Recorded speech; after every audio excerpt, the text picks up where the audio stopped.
Orang-orang nggak menyadari itu karena itu milik bersama, tidak ada yang benar-benar merasa memiliki gitu. Kalau itu udah jadi common properties, nggak ada yang benar-benar berasa bertanggung jawab untuk menjaga itu.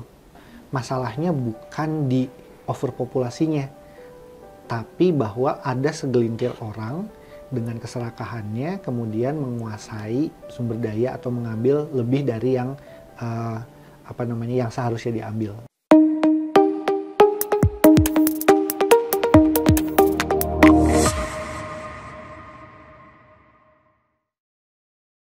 Assalamualaikum warahmatullahi wabarakatuh.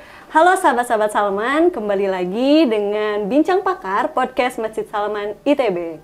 Kali ini bersama saya, Lulu Nailufaz, yang akan menemani sahabat Salman sekalian untuk berbicara, ngobrol tentang suatu hal yang sebenarnya kita udah tahu banyak tentang ini, tapi seringkali karena udah biasa hidup bersamanya, jadi kita luput bahwa adakah sesuatu yang terjadi dengannya, adakah suatu masalah, atau apa yang salah dengan perilaku kita selama ini. Apalagi kalau bukan tentang bumi, lingkungan, dan seisinya. Nah, kali ini saya akan mengajak salah seorang pakar dari Sekolah Ilmu dan Teknologi Hayati ITB, Kang Angga Dwi Artama. Assalamualaikum Kang Angga. Waalaikumsalam warahmatullahi wabarakatuh. Alhamdulillah, seneng banget nih udah bisa ketemu lagi dengan Kang Angga setelah sekian lama waktu itu hanya lewat japri-japrian aja ya Kang. Lewat podcast kita bisa ketemu. Apa kabar Kang? Kabar baik, bagaimana kabarnya Mbak Lulu? Alhamdulillah. Kalau ngomongin soal kabar nih ya kan, tadi kan aku sempat nyinggung ngomongin tentang bumi. Kalau kira-kira bumi bisa berbicara nih Kang Angga, menurut Kang Angga kira-kira bumi akan menjawab apa ketika ditanya, apa kabar bumi hari ini Kang? Kabarnya sepertinya dia akan nanya balik ke gitu? Kita manusia gitu. Balik. Menurut kamu gimana gitu? Karena apa? Karena pada dasarnya sebenarnya ya bumi akan selalu terus berkembang, terus berevolusi dan sebagainya, tapi pada akhirnya apakah kita merasa nyaman, kita merasa aman hidup di bumi dengan segala sumber daya yang kita nikmati? Seperti itu mungkin kali ya. Oke, menarik sekali ya. Jadi penasaran ya kalau bumi bisa berbicara, akan berbicara apa? Karena kalau misalnya kita bilang lihat bumi sekarang hari ini gitu ya, seringkali banyak sekali ya Kang, orang ngeklaim, oh sekarang bumi ini udah tidak baik-baik saja, oh ada masalah dengan bumi. Apakah betul sebenarnya Kang, bumi itu sebermasalah itukah? Lantas juga dengan banyak pakar-pakar hari ini juga berbicara tentang ada perubahan iklim, kemudian sampai beberapa ilmuwan juga mulai mencari-cari adakah kemungkinan bumi lain yang bisa ditinggali oleh manusia dengan beberapa teknologi yang juga digunakan. Apakah sebenarnya itu menandakan sedarurat itu bumi kita hari ini Kang Angga? Nah, ini juga menarik ya sebenarnya. Jadi lalu kalau kita lihat populasi di bumi kita kan sudah sangat besar, dan itu ada banyak bahasan yang bilang kalau katanya bumi untuk mendukung populasi manusia yang ada di bumi itu mungkin butuh lebih dari satu bumi, mungkin 2 atau 3 bumi seperti itu. Jadi memang kalau kita bicara sumber daya sudah sangat terbatas gitu ya, dan kalau kita sebutnya sebagai jejak ekologis manusia itu udah sangat besar gitu di bumi. Tapi memang isunya jauh lebih kompleks dari itu. Mungkin Mbak Lulu pernah dengar ya konsep atau teori atau frase yang namanya tragedy of the commons ya. Apa tuh Kang? Kayaknya sahabat Salman belum banyak yang tahu mungkin. Kalau misalnya kita dengar isu-isu lingkungan itu biasanya sekarang lagi hype nih, bicara tragedy of the commons. Jadi common sendiri itu kan artinya common property itu apa yang ada di masyarakat, apa yang ada di bumi yang bisa dimanfaatkan secara terbatas gitu ya. Jadi tragedy of the common itu pertama muncul itu tahun 1968 ada di jurnal Science. Sebelumnya sebenarnya udah ada istilah commons, itu udah umum dipakai. Commons itu diartikan sebagai suatu tempat atau sumber daya yang dimanfaatkan bersama-sama, tidak dimiliki oleh satu individu. Kepemilikan bersama Kepemilikan bersama seperti itu. Dulu tahun 1800-an ada seorang ekonom Lloyd gitu ya. Dia cerita tentang satu petak lahan peternakan gitu ya, pasture land gitu, di mana sapi-sapi pada makan. Itu kalau misalnya orang-orang nggak aware dengan setiap orang misalnya bawa 1-2 ekor sapi mungkin masih aman, tapi semakin banyak sapinya sumber daya akan semakin terbatas, dan orang-orang nggak menyadari itu karena itu milik bersama, tidak ada yang benar-benar merasa memiliki gitu. Tahun 68 itu diangkat lagi oleh seorang ekologis namanya Gareth Hardin. Dia banyak mengkaji tentang populasi manusia, ya ekologi populasi gitu, dan dia melihat kalau sebenarnya populasi manusia itu udah semakin banyak. Dan dia yang pertama kali menyebutkan istilah tragedy of the common. Katanya ketika suatu sumber daya yang tidak dimiliki oleh seorang satu individu pun yang menjadi kepemilikan bersama, itu dimanfaatkan secara bersama dan populasi semakin banyak, akan ada titik daya dukung yang terbatas, terlalu banyak orang yang memanfaatkan itu, akhirnya sumber daya hilang gitu, sumber daya rusak. Dan yang disampaikan oleh Hardin sebenarnya bicaranya lebih fokus di overpopulasi, karena kan waktu itu sering dibahas tentang teorinya Robert Malthus tentang overpopulasi dan kebutuhan itu, jadi dia mengangkat itu sebenarnya. Nah, common itu sebenarnya apa sih gitu kalau kita lihat? Jadi kita bisa bagi apapun yang ada di bumi ini sumber daya itu ke dalam 4 kelompok. Berdasarkan satu, apakah dia bisa di-exclude dari orang lain, dan apakah dia bisa habis atau tidak gitu. Jadi kita baginya gini, ada yang namanya private goods. Private goods itu barang privat. Barang privat itu ketika kita memiliki itu, maka orang lain tidak bisa memakai, di-exclude dari situ. Dan barangnya bisa habis gitu. Itu private goods. Kemudian yang namanya public. Kalau private goods semua udah tahu, mungkin ya kayak HP, yang makanan, semua itu private goods. Public goods itu adalah sumber daya yang tidak terbatas. Ketika seseorang memakai itu, tidak meng-exclude, tidak menutup orang lain dari memakai itu. Contohnya udara, atau air bersih gitu, atau air gitu ya. Itu saya mau pakai itu, saya nggak bisa ngeklaim itu punya saya aja gitu ya, pasti. Kemudian kalau saya mau pakai, orang lain masih bisa pakai juga, akan selalu available. Yang ketiga itu yang namanya commons. Nah, kalau commons itu, sebelum yang ketiga saya cerita yang keempat dulu. Yang keempat namanya club goods. Kalau club goods itu barang-barang yang tidak akan habis, tapi dia bisa di-exclude dari orang lain. Contohnya misalnya internet. Internet itu ya available. Kalau saya pakai internet, bukan berarti kemudian orang lain nggak bisa pakai gitu kan. Itu tidak terbatas. Tapi saya bisa, perusahaan internet bisa menutup akses ke orang-orang tertentu aja gitu. Itu mirip private goods tapi availability-nya selalu ada gitu. Nah, yang ketiga ini yang penting, yang namanya common goods, common properties. Common properties itu kita tidak bisa mengeksklut orang lain dari situ. Misalnya nggak boleh ngambil ikan gitu, misalnya di danau, nggak bisa karena itu bukan private goods, ya kan, itu common. Tapi jumlahnya terbatas. Artinya apa? Artinya kalau semua orang merasa dia berhak untuk memakai itu, tidak di-exclude dari situ, tapi kemudian semua orang mikir hal yang sama. Bayangkan misalnya ada 1 juta orang ngambil ikan di danau, ikannya habis gitu. Nah, itu yang dimaksud oleh Gareth Hardin dengan tragedy of the common. Kalau semua orang mikir kayak gitu, itu habis. Gitu. Tragedinya nih berarti di kondisi ketika semua orang jadinya merasakan akibat bareng-bareng karena keserakahannya semuanya itu. Betul. Nah, kenapa Hardin melihat tragedy of the common itu penting? Karena ketika barang itu milik private, kita bisa memiliki tanggung jawab yang lebih besar terhadap itu. Kalau saya punya HP, saya bakal ngerawat itu gitu kan, nggak akan dibuang-buang gitu kan ya. Tapi kalau itu udah jadi common properties, nggak ada yang benar-benar berasa bertanggung jawab untuk menjaga itu. Semuanya mikir untuk kebutuhan pribadinya saya bakal ngambil gitu. Nggak ada yang benar-benar merasa, oh ini nanti habis kayak gitu, nggak gitu. Karena ini common property, semua orang bisa seperti itu. Contoh nyatanya misalnya apa ya? Ya tadi ya misalnya ada ikan di danau gitu, semua orang bisa ngambil. Saya mau ngambil 2, 3, 4 kayak gitu nggak apa-apa. Saya mau ngambil 100 juga nggak apa-apa kan. Ini bukan punya orang lain, ini punya bersama kayak gitu. Nah, itu yang jadi tragedi itu di situ. Atau ini juga sebenarnya termasuk juga ketika misalnya ketika dia melakukan suatu hal yang salah, dia merasa oh nanti juga akan ada yang memperbaiki. Itu termasuk juga di dalamnya ya berarti? Kurang lebih seperti itulah. Balik lagi ke Hardin.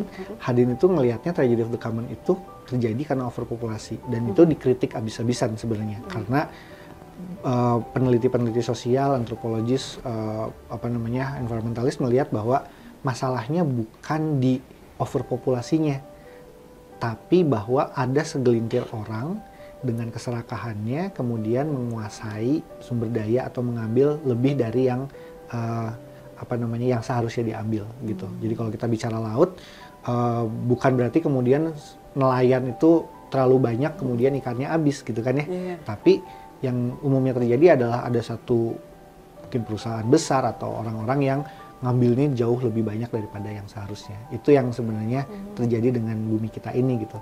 Kata Gandhi kalau nggak salah, bumi itu cukup untuk memenuhi kebutuhan setiap orang, tapi tidak akan cukup untuk memenuhi keinginan satu orang.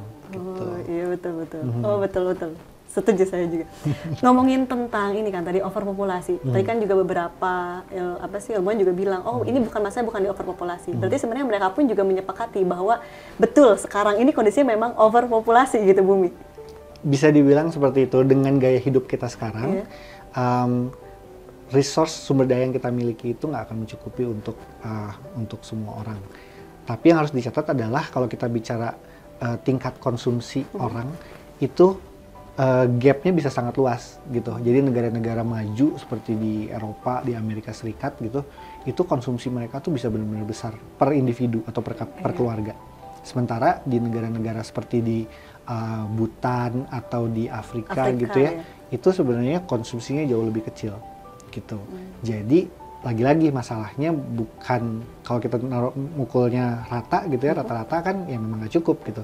Tapi kita harus melihat juga bahwa ada negara-negara, ada sekelompok orang yang pemakaiannya, konsumsi sumber dayanya jauh lebih besar daripada yang lain. Itu yang jadi isu sebenarnya. Jadi masalah pemerataan. Kita bicaranya environmental justice sekarang kalau bicara climate change itu climate justice dan environmental justice. Seperti itu. Jadi saya jadi ingat tentang ini Kang. Saya pernah nonton satu buah dokumenter. Di dokumenter ini ada di satu buah negara. Mereka ini rutin ada semacam kayak ngebunuhin paus untuk mereka makan. Dan mereka itu mengklaim itu masih lebih baik dibandingkan nelayan-nelayan di luar sana yang mengambil ikan dalam porsi yang lebih banyak, ikan lebih banyak. Jadi mereka tuh menganggap satu paus itu lebih baik daripada sekian banyak ikan. Nah itu kalau menurut Kang Angga sendiri gimana? Nah, secara ekosistemnya laut itu sendiri kalau kita bicara. Sebenarnya saya juga nggak mau mendiskreditkan bahwa ada beberapa masyarakat tradisional yang memang biasa mereka mengkonsumsi hewan-hewan eksotis seperti paus dan sebagainya, diambil lemaknya gitu ya. Tapi saya yakin gitu mereka punya cara sendiri untuk mengatur itu. Saya mungkin tarik mundur sedikit, balik lagi ke Tragedy of the Common. Tahun 68 itu kan Hardin ngeluarin konsep itu. Tahun 91 ada sekelompok peneliti, leadnya namanya Elinor Ostrom. Dia mengeluarkan counter argumen tentang Tragedy of the Commons. Menurut dia, dan dia akhirnya dapat penghargaan Nobel, Elinor Ostrom ini. Menurut dia, commons, jadi masyarakat di level lokal itu punya cara sendiri untuk mengatur pemanfaatan sumber daya alam dan pengelolaan sumber daya alam. Jadi nggak akan terjadi overeksploitasi atau terjadi tragedi of the common tanpa harus melibatkan pemerintah gitu. Jadi secara lokal masyarakat-masyarakat yang punya concern terhadap itu, mereka punya kelembagaan masyarakat tertentu, mereka punya aturan dan mereka bersentuhan langsung dengan sumber daya. Karena mereka akhirnya akan merasakan sendiri dampak dari berkurangnya sumber daya, mereka akan punya cara untuk mengatur sendiri. Nah itu yang mungkin kita biasanya sebutnya kearifan lokal gitu ya, atau pengetahuan kolektif seperti itu. Tapi cara pengaturan kelembagaan di level lokal itu yang disoroti dan itu terjadi di banyak tempat. Kalau misalnya Mbak Lulu pernah dengar, jadi di daerah timur Indonesia itu ada kelompok masyarakat di sana yang menggunakan sistem sasi namanya. Sistem sasi itu pengambilan hasil laut seperti kerang, ikan dan sebagainya, tapi diatur di waktu-waktu tertentu. Jadi ada waktu-waktunya. Misalnya di bulan-bulan saat bulan purnama, saya lupa ya detailnya gitu, itu nggak boleh ada yang ngambil sedikit seorang pun gitu. Atau pengambilannya juga dibatasin. Kalau di masyarakat di Maori di New Zealand itu mereka membatasi pengambilan kerang itu dengan ukuran tertentu gitu misalnya.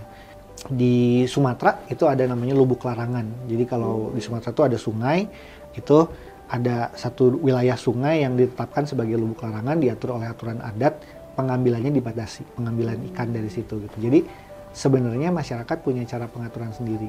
Nah balik lagi tadi, kalau misalnya itu basisnya adalah kearifan lokal, aktivitas kolektif yang memang untuk memenuhi kebutuhan, saya pikir sih sah-sah aja, harusnya tidak dibatasi gitu.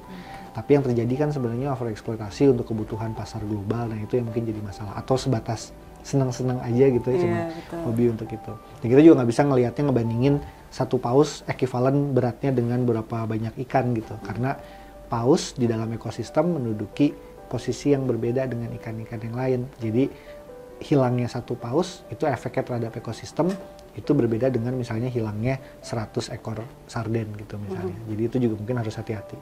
Cukup fragile gitu ekosistem kita.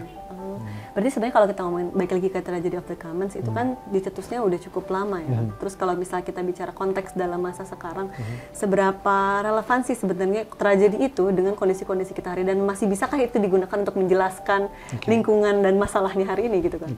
Jadi balik lagi tadi Tragedy of the Commons itu terjadi kalau sifatnya lokal, misalnya kita bisa membatasi wilayahnya, misalnya kita bicara Danau Toba gitu misalnya. Dengan adanya aturan masyarakat lokal atau aturan pemerintah itu bisa dibatasi. Tragedy of the Commons itu bisa diatasi dengan kelembagaan-kelembagaan seperti itu dan aturan-aturan itu. Tapi kalau kita bicaranya udah satu bumi atau laut atau udara atau sungai gitu, itu udah cukup sulit dan itu yang terjadi sekarang dengan perubahan iklim itu. Commons-nya itu udah levelnya udah level global. Nah itu jadi relevan lagi sebenarnya Tragedy of the Commons gitu. Nah solusinya memang nggak sesederhana kearifan lokal tadi ya atau kelembagaan lokal karena kita butuh pengaturan di level mungkin lintas negara bahkan gitu. Dan juga kalau kita lihat pengambilan sumber daya ya, jadi ikan diambil atau apa diambil gitu. Nah ada juga yang namanya negative commons. Kalau negative commons itu bukan kita mengambil sesuatu tapi kita meletakkan sesuatu ke lingkungan yang kemudian akhirnya kualitas lingkungan jadi berkurang. Saya ambil contoh gini, udara itu bukan common kan, udara itu adalah public goods, tidak terbatas. Tapi udara bersih itu akhirnya jadi common. Kenapa? Karena misalnya satu perusahaan, satu pabrik ngeluarin asap, satu orang beli 3 mobil gitu ngeluarin polusi. Akhirnya kita jadi nggak sumber daya udara bersih itu jadi terbatas. Nah itu yang kemudian kita sebut sebagai negative common. Jadi daya tampung lingkungannya jadi makin terbatas gitu. Nah itu terjadi di level global, di level bumi. Jadi ada peneliti dulu Johan Rockström sama timnya di Swedia kalau saya nggak salah, atau di Denmark. Mereka membuat satu konsep yang namanya planetary boundaries. Jadi masih ada hubungannya sama perubahan iklim juga. Jadi ada beberapa indikator global seperti keanekaragaman hayati, kemudian kandungan N di udara, kemudian suhu bumi dan sebagainya, ada saya lupa 9 indikator kalau nggak salah.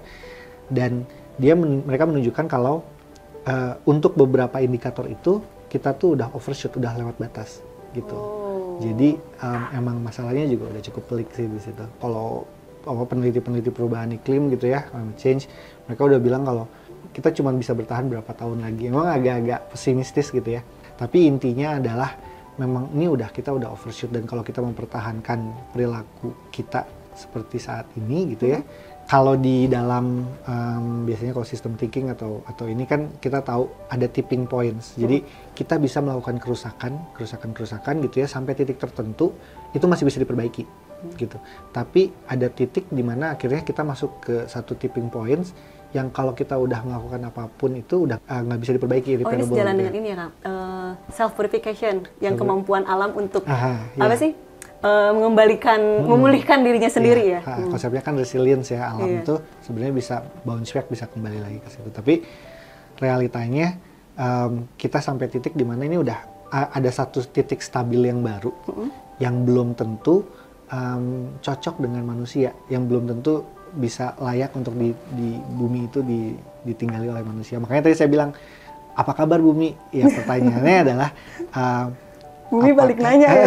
Apakah bumi itu memang, apakah kita masih bisa hidup layak di bumi gitu. Jadi kalau udah masuk ke tipping point yang satu lagi gitu, itu udah susah untuk keluar dari situ. Jadi memang kita diminta untuk ngerem gitu. Oke. Kalau ngelihat dari konteks Indonesia sendiri nih Kang, sebenarnya Indonesia ini ada di sisi mana nih Kang? Kalau menurut Kang?